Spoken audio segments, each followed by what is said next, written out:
So it doesn't matter if you are getting Social Security and Medicare benefits. It doesn't. But you'd understand that there's a lot of issues. Medicare has a lot of issues. Social Security, a lot of issues. The majority of their issues are financial. We know that both programs could become insolvent within the next 12 years. Both of them. Medicare could become insolvent very soon. There's a lot of problems here. But what has happened recently is the discussions have changed from let's provide more benefits to Social Security recipients to let's actually take some of these benefits away.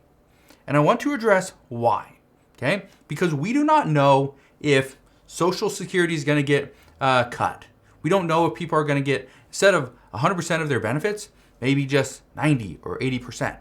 We don't know if people that are 65, 66, and 67 are going to continue to receive benefits. Because guess what? Some people want to see that the minimum age is now 67 or older. Again, a lot of changes. But here's what we know. And make sure you stick around for this entire video so I can explain what's currently going on. Because here's what's happening. About 10,000 people, or roughly 300,000 people per month, become eligible for Social Security benefits. We know more than 70 million people are currently collecting Social Security benefits.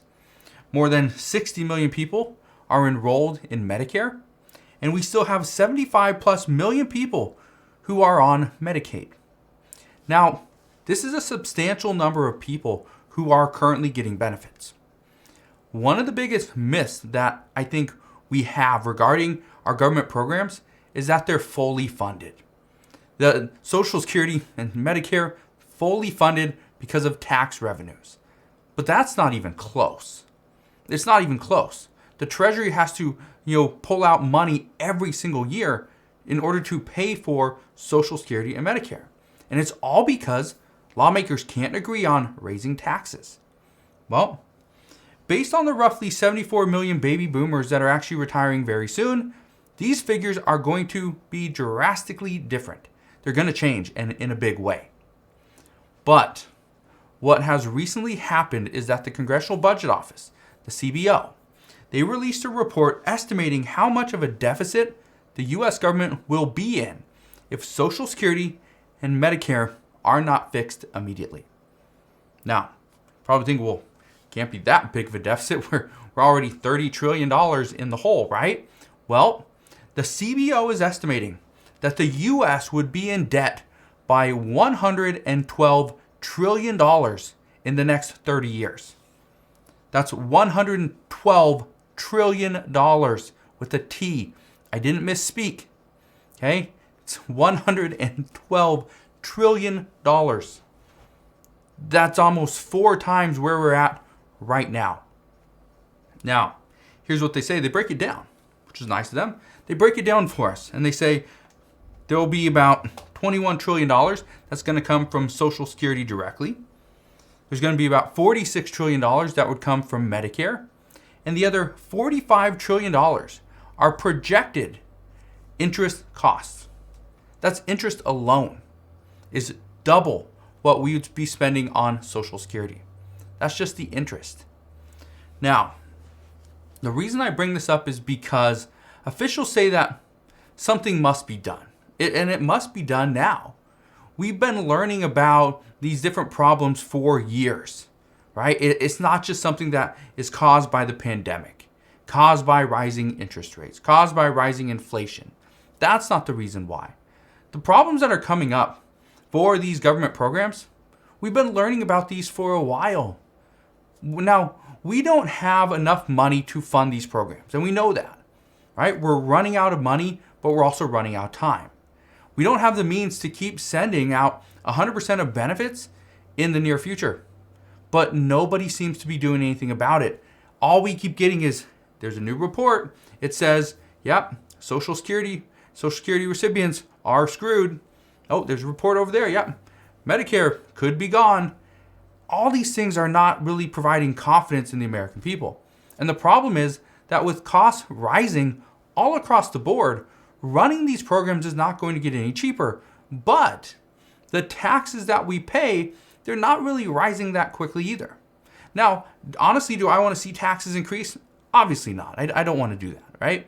But at the same time, I understand in order to fund these programs, some of the wealthier individuals and even people that are lower income and middle income households are going to have to pay more in taxes, right? That's just the way it's going to be. And we can't get billionaires to pay for everything. There's no way it's going to happen, not with our current Congress. And it could be decades before we see a Congress that would come together and just tax billionaires, a lot of their wealth in order to pay for these social programs. And this is one of the reasons why some lawmakers are pushing to see Social Security taxes increased. But again, there's not enough support for this at this time. Now, before any election, it's tough to get a big bill done. It's very difficult to get a tax increase passed, as this would usually hurt the party who holds power. And in this case, it would be Democrats. Now, you usually don't see Republicans coming out and saying, hey, we need to raise taxes. That's not usually what they're doing. If Republicans would rather lower taxes, get rid of these social programs. That's not what Democrats want to do. And this is why there's a lot of discussions. This is also why there's not many changes made to these programs, because all people are doing is talking, right? Trying to negotiate, come up with a solution. But again, these solutions take too long. Now, here's what the CBO is projecting. And this is pretty substantial, and I want to explain this because this is something that, again, the writing's been on the wall for years. But the CBO is projecting that by 2051, Social Security and Medicare will have a deficit of 15% of the annual GDP. Now, you're probably thinking, well, that's not too bad, is it? Well, let's compare that to the rest of the federal budget, because the CBO also projects the federal budget would have a surplus, not a deficit, a surplus of 1.6% of our annual GDP. That's a 16.6% difference. That's the reason why. And again, this is just one of the reasons that there's a lot of people discussing, should we provide more benefits, or, and the opposite thing is, should we take benefits away? And one of the reasons for this is because even people who retire today, just to give you an idea, and I did a lot of research to find a lot of these different facts. People that retire today will receive roughly 3 times the amount of Medicare benefits than what they actually contributed to the program in their entire lifespan. Okay, do you see why that could be a problem? Now, and again, many experts say that's the real problem, is we have to get more contributions when people are working so that it pays for the benefits when they do become eligible for these benefits. But again, this is what's screwed up about these programs is, okay, so let's say, years ago you're making $5 an hour, and that's what you were paying in, is the percentage at that time into Social Security and Medicare. Okay, great. Well, now people are making, $12, $15, $20, $40 an hour, right? And big difference, huge difference. So now people are putting more money in, but the money they're putting in now isn't paying for them in the future. The money they're putting in now is paying for the people that have already collected these benefits. And again, it's so screwed up, but that's kind of where we're at. And again, these programs are messed up, but it's the whole programs. It's not just specific parts. And even getting a little bit more in taxes, will it help? Yes.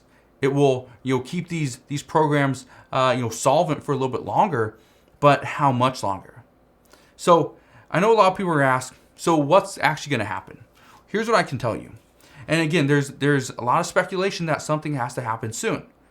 So there's really 2 main things. Either taxes could increase and to make up for the shortfalls that these programs are currently facing. And that's something that under the Biden administration can't happen, because President Biden already said nobody making less than $400,000 per year will see a penny more in taxes. He has to go back on that promise in order to get a lot of these programs, in a better position.